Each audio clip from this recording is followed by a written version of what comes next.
Hello students, a very good morning to all of you. Today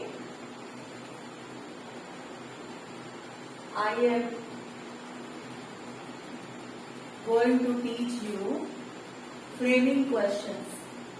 Framing questions का अर्थ होता है दिए गए उत्तर से प्रश्न बनाना। तो विद्यार्थियों, ये दो प्रकार का होता है, दो प्रकार से बनाए जाते हैं। पहला तो हेल्पिंग वर्ब से और दूसरा WH समूह से प्रारंभ होने वाले प्रश्न। पहला है हेल्पिंग वर्ब से प्रारंभ होने वाले प्रश्न, जो यस या नो में जब उत्तर दिया गया हो तब हम हेल्पिंग वर्ब से प्रश्न बनाते हैं, यानी सहायक क्रिया से प्रश्न बनाते हैं। अब ये स्ट्रक्चर है, इस स्ट्रक्चर के अनुसार हम प्रश्न बनाएंगे। Helping verb plus subject plus verb plus जो भी आगे दिया हुआ है वो प्लस क्वेश्चन मार्क। तो पहला है, आंसर दिया गया है कि yes he is reading book. Yes he is reading book. तो प्रश्न बनाते समय यस या नो को नहीं लिखते हैं।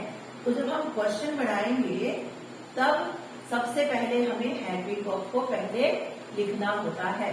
तो हेल्पिंग वर्ब को हमने लिख दिया, ये इज, फिर हमने सब्जेक्ट लगाया। हेल्पिंग वर्ब के बाद सब्जेक्ट क्या है, ही, फिर वर्ब, ये रीडिंग और object book. Is he reading book, हमारा क्वेश्चन बन गया। अब दूसरा देखिए, आंसर दिया गया है no Mohan had not eaten food. Okay, तो यहाँ पे जो नो है ये आपको नहीं लिखना है। सबसे पहले आपको हेल्पिंग वर्ब का प्रयोग करना है, हैड, फिर सब्जेक्ट मोहन, मेन वर्ब जो दिया है वो लिखना है, उसके बाद ऑब्जेक्ट लगा के क्वेश्चन मार्क। तो क्या हो जाएगा answer, had Mohan eaten food. अब ये जो मेन याद रखने वाली बातें हैं इसमें, यदि हेल्पिंग वर्ब नहीं दिया गया हो तो टेंस के अनुसार मेन वर्ब की फॉर्म के अनुसार हेल्पिंग वर्ब का प्रयोग करेंगे। आंसर दिया गया है yes she plays chess. Okay, तो आपको पता करना है ये कौन से टेंस में है। ये प्रेजेंट सिंपल टेंस बता रहा है, प्लेज लिखा हुआ है। तो आपको प्रेजेंट सिंपल टेंस में डू या डज का प्रयोग हेल्पिंग वर्ब के रूप में किया जाता है, इसलिए हम यहाँ पर डज का प्रयोग पहले करेंगे हेल्पिंग वर्ब के रूप में। उसके बाद से हम सब्जेक्ट लिखेंगे, फिर मेन वर्ब, फिर ऑब्जेक्ट, फिर क्वेश्चन मार्क, यानी डज शी प्ले चेस, ये हमारा क्वेश्चन बन जाएगा। उसी तरह से अब यू का प्रयोग यदि एक वचन के रूप में हो तो यू को आई में बदलते हैं। दूसरी याद रखने वाली पॉइंट्स हैं, किंतु यदि यू का प्रयोग बहुवचन के रूप में हो तो यू को वी में बदल देते हैं। तीसरा है, यदि माई, मी या माई सेल्फ हो तो इन्हें योर, यू या योर सेल्फ में बदलते हैं। और चौथा है, चौथा है यदि आवर, अस या आवर सेल्फ दिया गया हो तो इन्हें योर, यू या योर सेल्फ में, योर सेल्स में बदलते हैं। तो ये चार आपको नोट रखने, याद रखने के लिए है।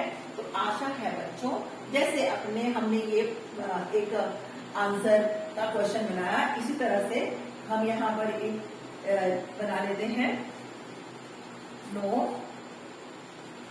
ही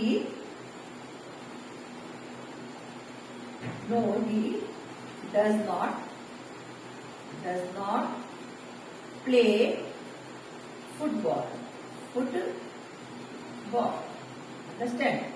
अब आपको इसका क्वेश्चन बनाना है, तो आप क्या करेंगे, सबसे पहले नो वगैरह नहीं लिखेंगे, नॉट भी हटा देंगे, नो भी हटा देंगे, और हेल्पिंग वर्ब आपका क्या है, डज लिख दिया आपने, डज, फिर हेल्पिंग वर्ब के बाद में सब्जेक्ट लगा दीजिए, does he play football, question mark. तो अंडरस्टैंड बच्चों, आपको इसी तरह से करना है। आशा है आपको फ्रेमिंग प्रश्न बनाना समझ में आ गया होगा। तो मिलते हैं अगले वीडियो में।